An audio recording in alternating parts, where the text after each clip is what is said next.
Lateral item ಇರೋದ್ರಿಂದ ಯಾವುದೇ ರೀತಿ ಬಿಸಿಲಿಗೆ ಒಣಗೋದು ಬೇಗ ಹಾಳಾಗೋದು ಯಾವುದೇ ರೀತಿ ಇರಲ್ಲ, ಪಾಚಿ ಬರಲ್ಲ. PVC ಇಲ್ಲಾದ್ರೆ ಪಾಚಿ ಬರೋದು, ಬಿಸಿಲಿಗೆ ಒಣಗೋಗೋದು ಅದೇ ರೀತಿ ಆಗುತ್ತೆ.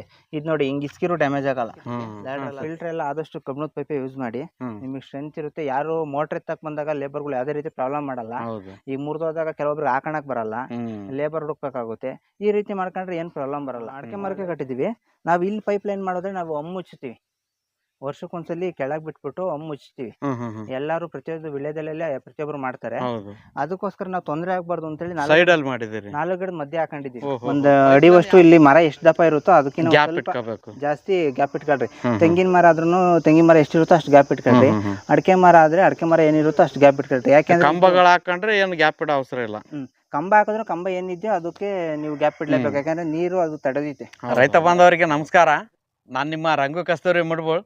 ಇವತ್ತು ನಾವು ತುಮಕೂರು ಜಿಲ್ಲೆಯ ಒಬ್ಬ ವಿಶೇಷ ಯುವ ಕೃಷಿಕರನ್ನು ಭೇಟಿ ಆಗ್ತಾ ಇದ್ದೀವಿ. ಇಲ್ಲಿ ಒಂದು ಉತ್ತಮವಾದಂಥ ತೋಟನ ನಿರ್ಮಾಣ ಮಾಡಿಕೊಂಡಿದ್ದಾರೆ. ಅವ್ರದ್ದೇ ಆದಂಥ ಹೊಸ ಟೆಕ್ನಾಲಜಿಗಳನ್ನು ಬಳಸ್ಕೊಂಡು ಕೃಷಿಯಲ್ಲಿ ಸರಳತೆಯನ್ನು ಕಂಡುಕೊಂಡಿದ್ದಾರೆ. ಸಾಮಾನ್ಯವಾಗಿ ಬೇಸಿಗೆ ಸಮಯದಲ್ಲಿ ನೀರಿನ ಸಮಸ್ಯೆ ಇರ್ತದೆ, ವಿಶೇಷವಾಗಿ ಅಡಿಕೆ ಮತ್ತು ವೀಳ್ಯದೆಲೆಯನ್ನು ಮಾಡಿದ್ದಾರೆ. ಇದಕ್ಕೆ ಸಮರ್ಪಕವಾಗಿ ನೀರು ಕೊಡಬೇಕಾಗ್ತದೆ. ನೀರಿನ ಶಾರ್ಟೇಜ್ ಬಂದಾಗ ಸಮಸ್ಯೆಗಳು ಬರ್ತವೆ. ಜೊತೆಗೆ ಬಿಸಿಲಿನ ತಾಪಮಾನ ಜಾಸ್ತಿ ಇರ್ತದೆ. ಅದಕ್ಕೆ ಕೃತಕ ಮಳೆಯನ್ನು ಸೃಷ್ಟಿ ಮಾಡಿಕೊಂಡಿದ್ದಾರೆ. ಯಾವ ರೀತಿ ಮಾಡಿದ್ದಾರೆ, ಏನೇನು ಐಡಿಯಾಗಳಿವೆ ಇವ್ರ ಸಂಪೂರ್ಣ ಮಾಹಿತಿಯನ್ನು ಪಡೆಯೋಣ. ನಮಸ್ಕಾರ ಸರ್. ಸರ್ ನಮಸ್ತೆ. ತಮ್ಮ ಹೆಸರು ಪರಿಚಯ ಹೇಳ್ರಿ ಸರ್. ಸರ್ ನನ್ನ ಹೆಸರು ಕಿರಣ್ ಅಂತೇಳಿ. ಹಾಂ ಸರ್. ನಮ್ಮದು ಅಪ್ಪನಾಯಕನಹಳ್ಳಿ ಗ್ರಾಮ, ಬೆಳ್ಳಾವಿ ಹೋಬಳಿ, ತುಮಕೂರು ತಾಲೂಕು, ತುಮಕೂರು ಡಿಸ್ಟಿಕ್ಕು. ಸರ್ ಇಲ್ಲಿ ಎಷ್ಟು ಎಕರೆ ಇದೆ, ಏನೇನು ಬೆಳೆ ಇದೆ ಸರ್? ಸರ್ ಇಲ್ಲಿ 1 ಎಕರೆ ಅಡಿಕೆ ತೋಟ ಇದೆ. ಇದರಲ್ಲಿ ನಾವು ಅಡಿಕೆ ವೀಳ್ಯದೆಲೆ ಎರಡು ಮಾಡಿದ್ದೀವಿ. ಸ್ವಲ್ಪ ಮಟ್ಟಿಗೆ ಸುತ್ತ ಬಾಳೆ ಹಾಕೊಂಡಿದೀವಿ. ನಾವು ಬಾಳೆ ಎಲ್ಲೂ ಮಿಸ್ ಮಾಡಿಲ್ಲ. ತೋಟದಲ್ಲೂ ಹೊರಗಡೆ ನಾವು ಅದು ಇದು ಸೊಸೆ ಹಾಕಿದೀವಿ, ಎಲ್ಲೂ ಖಾಲಿ ಬಿಟ್ಟಿಲ್ಲ. ನೀರಿಗೋಸ್ಕರ ಮುಂಚೆ ಯಾವ ತರ ಇತ್ತು, ಈಗೇನ್ ಬದಲಾವಣೆ ಮಾಡ್ಕೊಂಡ್ರಿ? ಸರ್ ಮೊದಲು ಪಟಗಳು ಮಾಡಿ ಮಡಿ ಮಾಡಿ ನೀರ್ ಹಾಯಿಸ್ತಿದ್ವಿ.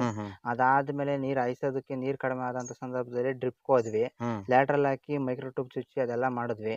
ಅದು ಸ್ವಲ್ಪ ಮಟ್ಟಿಗೆ ಒಂದ್ ಕಡೆ ನೀರ್ ಹರಿಯೋದು, ನೀರ್ ತುಂಬಾ ಹಾಯ್ಕಂತಿರ್ಲಿಲ್ಲ. ತಿರ್ಗಿ ಅದಾದ್ಮೇಲೆ ರೈನ್ ಪೈಪಿಗೆ ಹೋದ್ವಿ. ರೈನ್ ಪೈಪ್ ಪರವಾಗಿಲ್ಲ, ನೀರ್ ಹಾಯ್ಕೊಳ್ಳೋದು, ಅದಕ್ಕೆ ನೀರ್ ಜಾಸ್ತಿ ಬೇಕಾಗೋದು. ಬೇಸಿಗೆ ಟೈಮಲ್ಲಿ ನೀರು ಪೈಪಿಗೆ ಶಾರ್ಟೇಜ್ ಬರೋದು. ಅದು ನೀರು ಪೈಪ್ ಏನ್ ರೀಚ್ ಆಗುತ್ತೋ ಅದು ಅಷ್ಟು ಫೀಟ್ ರೀಚ್ ಆಗ್ತಿರ್ಲಿಲ್ಲ. ಅವಾಗ ಏನಾಯ್ತು, ನಮ್ಗೆ ಪ್ರಾಬ್ಲಮ್ ಆಯ್ತು. ಆಮೇಲೆ ಬಿಸಿಲಿಗೆ ಒಣಗುತ್ತೆ ಪೈಪ್, ಅದು ಡ್ಯಾಮೇಜ್ ಬರುತ್ತೆ. ಆಮೇಲೆ ಅದು ಡ್ಯಾಮೇಜ್ ಆದ್ರೆ ಜೈಂಟ್ ಮಾಡ್ಕೊಳಕ್ ಬರಲ್ಲ. ಅದಕ್ಕೆ ಜೈಂಟ್ರಿಗೆಲ್ಲ ಜಾಸ್ತಿ ದುಡ್ಡಾಗುತ್ತೆ. ಆ ಜೈಂಟ್ ಮಾಡಿದ್ರೆ ಅಲ್ಲಿ ನೀರ್ ಬರಲ್ಲ. ಅದೆಲ್ಲ ಪ್ರಾಬ್ಲಮ್ ಆಯ್ತು. ಆಮೇಲೆ ತೂತ ಬೀಳೋದು ಜಾಸ್ತಿ. ಅದೆಲ್ಲ ಪ್ರಾಬ್ಲಮ್. ಏನಾದ್ರು ಒಂದು ಮಾಡ್ಬೇಕಲ್ಲ, ಆ ರೀತಿ ಎಲ್ಲ ಪ್ರಾಬ್ಲಮ್ ಆಯ್ತು. ಅದಕ್ಕೋಸ್ಕರ ಈಗ ಸತ್ತೆ ಬೆಳ್ಕೊಂಡ್ರೆ ರೈನ್ ಪೈಪಲ್ಲಿ ನೀರ್ ಹರಿಸ್ತಿರ್ಲಿಲ್ಲ. ಅದೇನಿದ್ರು ಖಾಲಿ ಫ್ಲಾಟ್ ಇದ್ರೆ ಮಾತ್ರ ಚೆನ್ನಾಗಿರ್ಸುತ್ತೆ. ಏನಾದ್ರು ಒಂದ್ ಸಣ್ಣ ಪುಟ್ಟ ಪೈಪ್ ಹತ್ರ ಆದಾಗೆ ಒಂದ್ ಸಣ್ಣ ಅಲ್ಲೇ ಬೀಳುತ್ತೆ. ಅದು ಪ್ರಾಬ್ಲಮ್ ಆಯ್ತು. ಈಗ ಅದಕ್ಕೋಸ್ಕರ ನಾವು ವೆಂಕಟೇಶ್ವರ ಹತ್ರ ಹೋಗಿದ್ವಿ, ಯೂಟ್ಯೂಬ್ ವಿಡಿಯೋ ಮಾಡೋದಕ್ಕೋಸ್ಕರ. ಅವ್ರ ಹತ್ರ ನೋಡಿದ್ವಿ, ಚೆನ್ನಾಗಿ ಎಫೆಕ್ಟಿವ್ ಆಗಿ ಕೆಲಸ ಮಾಡ್ತಿತ್ತು. ನಾವು ಸ್ಪ್ರಿಂಕ್ಲರ್ ಕಟ್ಟನ್ನ ಮೇಲೆ ಅಂತ ಯೋಚನೆ ಮಾಡಿದ್ವಿ. ಸ್ಪ್ರಿಂಕ್ಲರ್ ಒಂದೇ ರೀತಿ ಕೆಲಸ ಮಾಡಲ್ಲ. ಅದು ಒಂದೊಂದವ ಜಾಗ ಖಾಲಿ ನಿಂತ್ಕೊಳುತ್ತೆ. ನೀರು ಎಲ್ಲಾ ಏರಿಯಾನು ಕವರೇಜ್ ಆಗಲ್ಲ. ಆಮೇಲೆ ನಮ್ಮ ಅಡಿಕೆ ತೋಟಕ್ಕೂ ಅದು ಸ್ಪ್ರಿಂಕ್ಲರ್ ಕಟ್ಟಕ್ಕೆ ಸರಿ ಹೋಗಲ್ಲ. ಕೆಲವೊಂದ್ಸಲಿ ತಡೆಯುತ್ತೆ, ಅದು ಇದಾಗುತ್ತೆ. ಇದಾದ್ರೆ ಗಾಳಿ ಮುಖಾಂತರ ನೀರು ಸ್ಪ್ರೆಡ್ ಆಗುತ್ತೆ. ನೀರು ಮೈಕ್ರೋ ತರ ನೀರು ಹನಿ ಕನ್ವರ್ಟ್ ಆಗುತ್ತೆ, ಫುಲ್ ಸಣ್ಣ. ಅವಾಗ ಏನಾಗುತ್ತೆ, ಗಾಳಿಗೆ ಸ್ಪ್ರೆಡ್ ಆಗುತ್ತೆ. ಇದು ಗಾಳಿನೇ ಜೊತೆ ವಾಹಕ ಮಾಡ್ಕೊಂಡು ಚಲಿಸುತ್ತೆ ನೀರು. ಅದಕ್ಕೋಸ್ಕರ ನಾವು ಮುಖ್ಯವಾಗಿ ಯಾರ ಹತ್ರ ನೋಡಿದ್ರಿ, ಯಾವ ತರ? ಚೋಳೂರು ವೆಂಕಟೇಶ್ವರ ಹತ್ರ ಹೋಗಿದ್ವಿ. ಅವರು ನೋಡಿದ್ವಿ. ಇನ್ಫಾರ್ಮೇಶನ್ ಆಗಿ ನಾವು ಮಾಡ್ಬೇಕಲ್ಲ, ಟೆಂಪರೇಚರು ಕಡಿಮೆ ಆಗುತ್ತೆ. ಆಮೇಲೆ ಸಸಿಗಳೆಲ್ಲನ ಎಲೆಗಳ ಮುಖಾಂತರ ಜಾಸ್ತಿ ನೀರ್ ತಾಣುತ್ತೆ. ನಾನು ಓದಿರೋ ಪ್ರಕಾರ, ಸೈನ್ಸ್ ಅಲ್ಲಿ ಹೇಳೋ ಪ್ರಕಾರ, ಇಲ್ಲಿ ರಂಧ್ರಗಳು ಇರುತ್ತೆ, ಇಲ್ಲಿ ನೀರ್ ತಾಣುತ್ತೆ, ಗೊಬ್ಬರ ಜಾಸ್ತಿ ತಾಣುತ್ತೆ, ಬೇರಿಗೆನೆ ಜಾಸ್ತಿ ತಾಣುತ್ತೆ ಅಂತ ತಿಳ್ಕೊಂಡು ನಾವು ಇದನ್ನ ಮಾಡಬೇಕಲ್ಲ ಅಂತೇಳಿ ಮಾಡಿದ್ವಿ. ಪರವಾಗಿಲ್ಲ, ಚೆನ್ನಾಗಿ ಸಕ್ಸಸ್ ಆಗುತ್ತೆ. ಟೆಂಪರೇಚರ್ ಈ ಸಲ 40 ಡಿಗ್ರಿ ರೀಚ್ ಆಗಿತ್ತು. ಇಂಥ ಸಮಯದಲ್ಲಿ ಕಂಟ್ರೋಲ್ ಆಗುತ್ತೆ. ಎಲೆಗಳು ಬಾಡಲ್ಲ, ಭಾಳ ಹೆಲ್ಪ್ ಆಗುತ್ತೆ ಸರ್. ಅಂದ್ರೆ ಈ ಲ್ಯಾಟ್ರಲ್ ಮಾಡೋದ್ರಿಂದ ಬಿಸಿಲಿಗೂ ಒಣಗಲ್ಲ, ಜಾಸ್ತಿ ದಿನ ಬಾಳ್ಕೆನೂ ಬರುತ್ತೆ.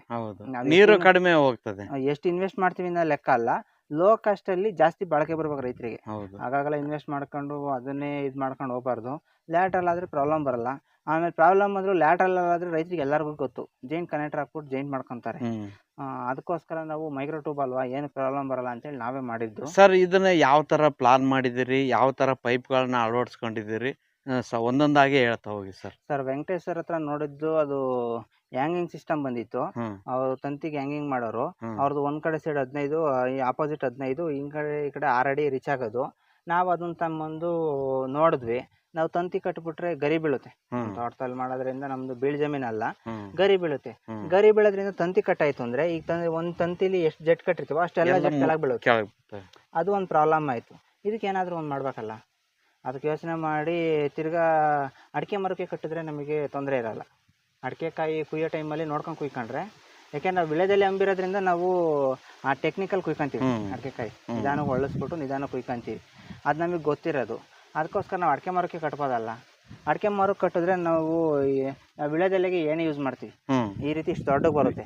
ನಾವು ಹ್ಯಾಂಗಿಂಗ್ ಸಿಸ್ಟಮ್ ಮಾಡಿದ್ರೆ ನಾವು ಏಣಿ ತಗೊಂಡೋಗಕ್ಕಾಗಲ್ಲ. ಏಣಿ ತಗೊಂಡೋಗ್ಬೇಕು ಅಂದರೆ ಏಣಿಯಿಂದ ಮೇಲೆ ಕಟ್ಟಬೇಕು. ಮೇಲೆ ಕಟ್ಟಬೇಕು ಅಂದರೆ ಗರಿ ಬಿದ್ದಾಗ ತಂತಿ ಕಟ್ಟಾಗುತ್ತೆ. ಆಗಾಗಲ್ಲ ಕಟ್ಟೋಕ್ಕಾಗಲ್ಲ. ಅದಕ್ಕೆ ಪರ್ಮನೆಂಟ್ ಸೊಲ್ಯೂಷನ್ ಹುಡುಕ್ಬೇಕು ಅಂತ ಅಡಿಕೆ ಮರಕ್ಕೆ ಕಟ್ಬಿಡೋಣ ಅಂತ ಒಂದು ಯೋಚನೆ ಮಾಡಿದ್ವಿ.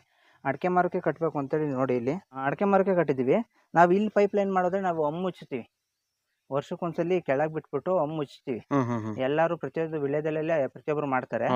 ಅದಕ್ಕೋಸ್ಕರ ನಾವು ತೊಂದರೆ ಆಗ್ಬಾರ್ದು ಅಂತೇಳಿ ಸೈಡಲ್ಲಿ ಮಾಡಿದ್ದೀರಿ. 4 ಗಿಡ ಮಧ್ಯೆ ಹಾಕೊಂಡಿದ್ದೀವಿ. ಪೈಪ್ ಲೈನ್ ಯಾವ ತರ ತಂದಿರಿ ಸರ್ ಇದನ್ನ? ಸರ್ ಪೈಪ್ ಲೈನ್ ಅಂದ್ರೆ ಇಲ್ಲಿ ನೋಡ್ಬೋದು ನೀವು. ನಮ್ಮ ಬೋರಿಂದನೂ ತೋರಿಸ್ಬಿಡ್ತೀನಿ ನಿಮಗೆ. ನಿಮಗೆ ಕೆಲವೊಬ್ಬರಿಗೆ ಸಿಸ್ಟಮ್ ಹಾಕೋಣಕ್ಕೆ ಕನ್ಫ್ಯೂಸ್ ಇರುತ್ತೆ. ಅಂಥವ್ರಿಗೆ ಹೆಲ್ಪ್ ಆಗುತ್ತೆ ನೋಡಿ. ಫಿಲ್ಟರ್ ಹಾಕಿದ್ದೀವಿ. ಫಿಲ್ಟರ್ ಎಲ್ಲ ಆದಷ್ಟು ಕಬ್ಬಿಣದ ಪೈಪೇ ಯೂಸ್ ಮಾಡಿ. ನಿಮಗೆ ಸ್ಟ್ರೆಂತ್ ಇರುತ್ತೆ. ಯಾರು ಮೋಟರ್ ಎತ್ತಕ್ಕೆ ಬಂದಾಗ ಲೇಬರ್ಗಳು ಯಾವುದೇ ರೀತಿ ಪ್ರಾಬ್ಲಮ್ ಮಾಡಲ್ಲ. ಈಗ ಮುರಿದೋದಾಗ ಕೆಲವೊಬ್ರಿಗೆ ಹಾಕೋಣಕ್ಕೆ ಬರಲ್ಲ, ಲೇಬರ್ ಹುಡುಕ್ಬೇಕಾಗುತ್ತೆ. ಈ ರೀತಿ ಮಾಡ್ಕೊಂಡ್ರೆ ಏನು ಪ್ರಾಬ್ಲಮ್ ಬರಲ್ಲ. ಲೈಫ್ ಟೈಮ್ ಒಂದೇ ಇನ್ವೆಸ್ಟ್ಮೆಂಟು ಮಾಡ್ಕೊಬೋದು. ಈ ರೀತಿ ಮಾಡ್ಕೊಳ್ರಿ. ಸ್ಯಾಂಡು ಫಿಲ್ಟರ್ ಆಗುತ್ತೆ. ಇಲ್ಲಿ ಯಾವಾಗಾದ್ರೂ ಒಂದ್ಸಲಿ ಇಲ್ಲಿ ವಾಲ್ ಆನ್ ಮಾಡಿದ್ರೆ ರನ್ನಿಂಗ್ ಇದ್ದಲ್ಲಿ ಸ್ಯಾಂಡ್ ಇಲ್ಲೇ ಆಚೆ ಬರುತ್ತೆ. ಮರಳು ಫಿಲ್ಟರ್ ಆಗಿದ್ದ ನೀರು ಬರುತ್ತೆ. ನೋಡಿ ಇಲ್ಲಿ 2 ಇಂಚ್ ಪೈಪ್ ಲೈನ್ ಮಾಡ್ಕೊಂಡಿದೀವಿ. ಇಲ್ಲಿ ಮಧ್ಯದಲ್ಲಿ ನಾವು ಅಲ್ಲಿ ಮಾಡಕ್ಕಾಗಲ್ಲ. ಅಲ್ಲಿ ನಾವು ವಿಳೆದೆಲೆ ಹಾಕೊಂಡಿರ್ತೀವಿ. 2 ಅಡಿಕೆ ಗಿಡಕ್ಕೂ ಸೇರಿಸಿ ಅಲ್ಲಿ ಗುಣಿ ಹಾಕೊಂಡಿದೀವಿ. ಅಲ್ಲಿ ಅಗಿದ್ರೆ ಅಂಬಾಗುತ್ತೆ ಅಂತೇಳಿ ಅಲ್ಲಿ ಅಗ್ಗಿಯಲ್ಲ ನಾವು. ಅದರಿಂದ ನಾವು ಇಲ್ಲಿ ಹಾಕೊಂಡಿದೀವಿ. ನೋಡ್ಬೋದು ನೀವು. 2 ಇಂಚ್ ಪೈಪ್ ಲೈನ್ ಮಾಡ್ಕೊಂಡು ಇಲ್ಲಿಂದ ಕನೆಕ್ಟ್ ಮಾಡ್ಕೊಂಡಿದ್ರಿ ಸರ್? 2 ಇಂಚ್ ಪೈಪ್ ಲೈನ್ ಮಾಡ್ಬಿಟ್ಟು ಇಲ್ಲಿ 1.25 ಇಂಚು 2 ವಾಲ್ ಇಟ್ಕೊಂಡಿದ್ದೀವಿ. ಏನಕ್ಕಪ್ಪ ವಾಲ್ಗಳು ಅಂದ್ರೆ, ನೀರು ಈಗ ಒಂದೇ ಸಮ ಬರಲ್ಲ, ಒಂದೇ ಸಮ ಬರಲ್ಲ. ಈಗ ಒಂದು ಡಿವೈಡ್ ಆಗುತ್ತೆ, ಕಂಟ್ರೋಲ್ ಮಾಡ್ಕೊಬಹುದು. ಅದಕ್ಕೋಸ್ಕರ ಈ ವಾಲ್ಗಳೆಲ್ಲ ನಾವು ಜೈನ್ ಯೂಸ್ ಮಾಡಿದೀನಿ. ಆದಷ್ಟು ನೀವು ಒಳ್ಳೆ ಕ್ವಾಲಿಟಿ ಯೂಸ್ ಮಾಡಿದ್ರೆ ಜಾಸ್ತಿ ದಿನ ಬಾಳಿಕೆ ಬರುತ್ತೆ. ಇದರಲ್ಲಿ ಕೆಲವೊಂದು ವಿಶೇಷತೆ ಇದೆ. ಅದಕ್ಕೋಸ್ಕರ ನಾನು ಇದನ್ನೇ ಮಾಡಿದ್ದೀನಿ. ಇದನ್ನ ನಾವು ಒಂದು ವಾಲ್ನ 4 ವಾಲ್ಗೆ ಕಂಟ್ರೋಲ್ ಇಟ್ಕೊಂಡಿದೀನಿ. ನಮ್ಮ ಬೋರಲ್ಲಿ 18 ಜೆಟ್ಟು ರನ್ ಆಗುತ್ತೆ. ಅದರಲ್ಲೂ ನಾವು ಬೇಸಿಗೆನಲ್ಲಿ ನೀರು ಕಡಿಮೆ ಆದಾಗ ಇದು ಮಾಡೋಕ್ಕೋಸ್ಕರನೇ ನಾವು 4 ಜೆಟ್ಟಿಗೆ ಒಂದು ವಾಲ್ ಇಟ್ಕೊಂಡಿದೀನಿ. 4 ಜೆಟ್ಟಿಗೆ ಒಂದು ವಾಲ್ ಇಟ್ಕೊಂಡಿದೀನಿ. ಈ 1.25 ಇಂಚ್ ಪೈಪ್ ಇದೆಯಲ್ಲ, ಇಲ್ಲಿ 1/2 ಇಂಚ್ ಪೈಪ್ ತಗೊಂಡಿದ್ದೀನಿ. ಆ ಕಡೆ ಒಂದು, ಈ ಕಡೆ ಒಂದು. ಈ ಕಡೆ ಒಂದು, ಆ ಕಡೆ ಒಂದು 1/2 ಇಂಚ್ ಪೈಪ್ ತಗೊಂಡು ಇಲ್ಲೊಂದು ಜೆಟ್ ಹಾಕಿದ್ದೀನಿ, ಅಲ್ಲೊಂದು ಜೆಟ್ ಹಾಕಿದ್ದೀನಿ. ಒಟ್ಟಿನಲ್ಲಿ 1/2 ಇಂಚ್ ಪೈಪಲ್ಲಿ 2 ಜೆಟ್ ರನ್ ಮಾಡ್ಬೋದು. ಅದಕ್ಕಿಂತ ನಾವು ಜಾಸ್ತಿ ಹಾಕ್ಬೇಕು ಜೆಟ್ಟು ಅಂದ್ರೆ 3/4 ಇಂಚ್ ಪೈಪ್ ಹಾಕ್ಬೇಕಾಗುತ್ತೆ. ಪೈಪನ್ನ ದಪ್ಪ ಮಾಡ್ಕೊಬೇಕಾಗುತ್ತೆ. ನೀವು ಜಮೀನು ಎಷ್ಟಿದೆಯೋ ಅದಕ್ಕೆ ತಕ್ಕನಾಗೆ ನೀವು ಐಡಿಯಾ ಮಾಡ್ಕೊಬೇಕು. ಈಗ ನಮ್ದು ಇರೋದು ಇಷ್ಟೇ ಜಮೀನು. ನಾವು ಇಷ್ಟಕ್ಕಷ್ಟೇ ಡ್ರಿಪ್ ಮಾಡೋದ್ರಿಂದ 1/2 ಇಂಚ್ ಸಾಕು ಅಂತ ನಾವು ಹಾಕೊಂಡಿದ್ದೀವಿ. ನೀವು ಜಮೀನ್ ಮೇಲೆ ಡಿಪೆಂಡ್ ಮಾಡ್ಕೊಳ್ರಿ. ಇದು ಎಷ್ಟು ಎಕರೆ ಇದೆ ಸರ್? ಸರ್ ಇದು 7 ಕುಂಟೆ ಮಾಡಿರೋದು. ಇದು 1 ಎಕರೆ ಜಮೀನಲ್ಲಿ 7 ಕುಂಟೆದ ಒಂದು ಮಡಿಗೆ ಮಾಡಿದ್ದೀವಿ. ನಾವು ಇದು ಪ್ರಾಯೋಗಿಕವಾಗಿ 1 ವರ್ಷ ನೋಡ್ಬಿಟ್ಟು ಆಮೇಲೆ ನಾವು ಮಾಡ್ಕೊಳ್ಳೋಣ ಅಂತ ಮಾಡಿದೀವಿ. ಮುಂದಿನ ದಿನದಲ್ಲಿ ಮಾಡ್ತೀವಿ ಅದನ್ನ. ನಾವು ಇದು ಲ್ಯಾಟ್ರಲ್ ಯೂಸ್ ಮಾಡಿರೋದ್ರಿಂದ ನಮ್ಗೆ ಏನು ಪ್ರಾಬ್ಲಮ್ ಬರಲ್ಲ. ಬಿಸಿಲಿಗೆ ಒಣಗೋದು, ಆಮೇಲೆ ಡ್ಯಾಮೇಜ್ ಆಗೋದು, ರೈನ್ ಪೈಪ್ ತರ ಬೇಗ ಡ್ಯಾಮೇಜ್ ಬರಲ್ಲ. ಜಾಸ್ತಿ ದಿನ ಆದ್ಮೇಲೆ ಡ್ಯಾಮೇಜ್ ಬರ್ಬೋದು. ಅದು ಒಳ್ಳೆ ಕ್ವಾಲಿಟಿ ಪೈಪ್ ಹಾಕಿದ್ರೆ ಜಾಸ್ತಿ ದಿನ ಬಳಕೆ ಬರುತ್ತೆ. ಇದು ಎಷ್ಟು mm ಐತೆ ಸರ್? ಇದು 16 mm pipe. 16 mm pipe. Sir 30 ಅಡಿ ಹೈಟ್ ಕಟ್ಟಿದ್ದೀವಿ. ನೀವು ವಿಳೆದೆಲೆ ಇರೋದ್ರಿಂದ ಮಾತ್ರ ನಾವು ಕಟ್ಟಿದ್ದೀವಿ. ನೀವು ಮಾಮೂಲಿ ಹಾಕೋರೆಲ್ಲನ ಒಂದು 12 ಅಡಿ 10 ಅಡಿ ಕಟ್ಕೊಂಡ್ರೆ ಸಾಕು. ವಿಳೆದೆಲೆ ಇರೋಕ್ಕೋಸ್ಕರ 30 ಅಡಿ ಹೈಟ್ ಅಲ್ಲಿ ಕಟ್ಟಿದ್ದೀವಿ. ಅಂದ್ರೆ ಸಮಗ್ರ ಕೃಷಿ, ಈಗ ಅಡಕೆಯಲ್ಲಿ ಏಲಕ್ಕಿ ಎಲ್ಲಾ ತರದ್ದು ಬೆಳೆ ಹಾಕ್ತಾರಲ್ಲ, ಪ್ರತಿಯೊಂದು ಗಿಡಕ್ಕೂ ಡ್ರಿಪ್ ಮಾಡಕ್ ಆಗಲ್ಲ. ಹೌದು ಸರ್. ಹಂಗಾಗಿ ಈ ತರ ಒಂದ್ ಡ್ರಿಪ್ ಮಾಡ್ಕೊಂಡ್ಬಿಟ್ರೆ ಸಮಸ್ಯೆ ಇರಲ್ಲ. ನಾವ್ ವಿಳೆದೆಲೆ ಅಂಬಿರೋದ್ರಿಂದ ನಾವ್ ಅಲ್ಲಿ ಹಾಕಿದ್ದೀವಿ. ವಿಳೆದೆಲೆ ಅಂಬಿ ಇಲ್ದವರು ನೀವು ಅಡಕೆ ಗಿಡದ ಬಡ್ಡೆಲ್ಲ 1/2 ಇಂಚ್ PVC ಹಾಕೊಂಡ್ಬಿಟ್ರೆ ನೀವು ಗೇಮಿಗೂ ತೊಂದರೆ ಆಗಲ್ಲ. ಯಾವುದೇ ರೀತಿ ಏನು ತೊಂದರೆ ಆಗಲ್ಲ. ಈ ಡ್ರಿಪ್ ಅಲ್ಲಿ ನೀವು ಎಷ್ಟೇ ಕಳೆ ಇರ್ಲಿ ಡ್ರಿಪ್ ಎತ್ಬೇಕು ಅನ್ನೋ ಸಮಸ್ಯೆ ಬರಲ್ಲ. ಉಳ್ಮೆ ಮಾಡುವಾಗ್ಲೂ ಅಷ್ಟೇ, ಬ್ರಷ್ ಕಟ್ ಹೊಡಿವಾಗ್ಲೂ ಅಷ್ಟೇ ಸೈಡ್ ಅಲ್ಲಿ ಇರ್ತದೆ, ಏನು ತೊಂದರೆ ಇಲ್ಲ. ಮರದ ಬಡ್ಡೆಲೇ ಇರುತ್ತೆ, ಅದರಿಂದ ಏನು ತೊಂದರೆ ಬರಲ್ಲ.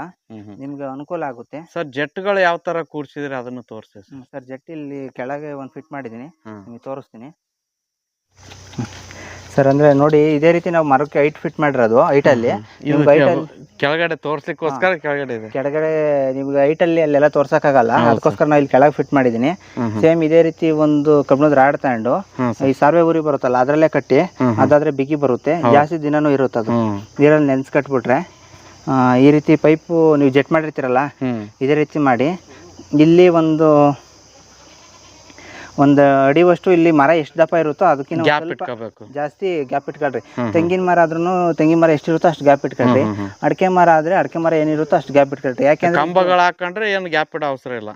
ಕಂಬ ಹಾಕಿದ್ರೆ ಕಂಬ ಏನಿದೆಯೋ ಅದಕ್ಕೆ ನೀವು ಗ್ಯಾಪ್ ಇಡ್ಲೇಬೇಕು, ಯಾಕಂದ್ರೆ ನೀರು ಅದು ತಡೆದೈತೆ ಮರ.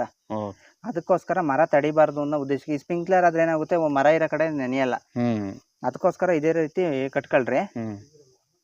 ಸರ್ ಎಷ್ಟು ಜೆಟ್ ಇದಾವೆ ಸರ್ ಇದರಲ್ಲಿ? ಸರ್ ಇದರಲ್ಲಿ 8 ಇದೆ. 8 ಇದೆ ಅಂದ್ರೆ ನಾವು ಡೈರೆಕ್ಟ್ ಲೋ ಪ್ರೆಷರ್ಗೆನೆ ಆ ಆ್ಯಂಗಲ್ ಕ್ರಿಯೇಟ್ ಆಗಬೇಕದು. ಎಷ್ಟು ನಮ್ಮದು ರೀಚಿಂಗ್ ಪಾಯಿಂಟ್ ಇರುತ್ತೋ ಅದು ರೀಚ್ ಆಗಬೇಕು. ಸರ್ ಒಂದೊಂದು ಜೆಟ್ಟಿಂದ ಎಷ್ಟು ದೂರ ಹೊಡಿತದೆ ಸರ್? ಸರ್ ಒಂದು ಜೆಟ್ಟಿಂದ 15 ಅಡಿ ಹೋಗುತ್ತೆ. 15 ಅಡಿ ಹೋಗುತ್ತೆ, ಸುತ್ತ 15 ಅಡಿ ಹೋಗುತ್ತೆ. ನೀವು ಪ್ರೆಷರ್ ಕೊಟ್ರೆ 20 ಅಡಿವರೆಗೂ ರೀಚ್ ಆಗಿದೆ. ನಾವು 20 ಅಡಿ ಬಿಟ್ರೆ ರೈತರು ಒಂದೇ ಸಲ ಎಲ್ಲ ಬೋರಲ್ಲೂ ಒಂದೇ ತರ ನೀರು ಬರಲ್ಲ. ಅದಕ್ಕೋಸ್ಕರ ಏನ್ ಮಾಡ್ತಾರೆ, ಅದಕ್ಕೋಸ್ಕರ 30 ಅಡಿ ಹೇಳ್ತೀನಿ, 28 ಅಡಿ ಮಾಡ್ಕೊಳ್ರಿ ಅಂತ ಹೇಳ್ತೀನಿ. ಯಾಕಂದ್ರೆ ಕೆಲವೊಬ್ರು ಏನಾಗುತ್ತೆ, ಕಾಸ್ಟ್ ಜಾಸ್ತಿ ಆಗುತ್ತೆ ಅಂತ ಕಂಟ್ರೋಲ್ ಹತ್ರ ಇಟ್ಕೊಳಲ್ಲ, ಜಾಸ್ತಿ ಜೆಟ್ಟಿಗೆ ಇಕ್ತಾರೆ. ಅವಾಗ ಏನಾಗುತ್ತೆ, ನೀರಿಂದ ಕಂಟ್ರೋಲ್ ಮಾಡಕ್ ಆಗಲ್ಲ, ನೀರು ದೂರ ಹೋಗಲ್ಲ. ಆಮೇಲೆ ಲಾಂಗು ಈಗ 100 ಪೈಪು 50 ಪೈಪ್ ಹಿಂಗ್ ದೂರ ಇರ್ತಾರೆ, ಅವರು ಪ್ರೆಷರ್ ಕೊಡಕ್ಕಾಗಲ್ಲ. ಅಂತರ್ಗೋಸ್ಕರ ಇದು. ಆಮೇಲೆ ನಮ್ದು ಏನಪ್ಪಾ ಅಂದ್ರೆ ಕೃಷಿ ಹೊಂಡ ಇಲ್ದಿರೂ ಡೈರೆಕ್ಟ್ ಬೋರಿಂದಾನೇ ರನ್ ಮಾಡ್ಬೋದು, ಕಡಿಮೆ ಪ್ರೆಷರ್ಗೆನೆ ವರ್ಕ್ ಆಗುತ್ತೆ ಜೆಟ್. ಸರ್ ಇದು ಯಾವ ತರ ಡೈರೆಕ್ಷನ್ ಮಾಡಿದಿರಿ ಸರ್? ಸರ್ ಅಂದ್ರೆ ಇದು ಫಸ್ಟ್ ಬ್ಲೇಡ್ ತಗೊಂಡು ಈ ರೀತಿ ಸಣ್ಣ ಗ್ರೂ ಮಾಡ್ಕೊಬೇಕು. ನೀವು ನೋಡ್ಬೋದು ಇಲ್ಲಿ ನೋಡಿ, ಇಲ್ಲಿ ಈ ರೀತಿ ಕಟ್ಟಿಂಗ್ ಕ್ಲೀನಾಗಿ ಮಾಡ್ಕೊಬೇಕು, ಇಲ್ಲಾಂದ್ರೆ ನೀರು ಬರಲ್ಲ. ಈ ರೀತಿ ಓಕೆ ಸರ್. ಇದು ಡೈರೆಕ್ಷನ್ ಭಾಳ ಇಂಪಾರ್ಟೆಂಟ್ ನೀರು ರೀಚ್ ಆಗಬೇಕಾದ್ರೆ. ಇದು ಬಂದ್ಬಿಟ್ಟು ನಿಮ್ಗೆ ಈಸಿ ಮೆಥಡ್ ಹೇಳ್ಕೊಡ್ತೀನಿ ನೋಡಿ. ಇದು ಬಂದು ಸ್ಟ್ರೈಟು, ಇದು ಯಾವ ರೀತಿ ಇದೆ ಅದೇ ರೀತಿ. ಇದು ಬಂದು 45 ಡಿಗ್ರಿ, ನಿಮಗೆ ಇದು 45 ಡಿಗ್ರಿ ಬರುತ್ತೆ ಹಿಂಗೆ ಇಲ್ಲಿಂದ. ಇದು ಅಷ್ಟೇ 45 ಡಿಗ್ರಿ ಬರುತ್ತೆ.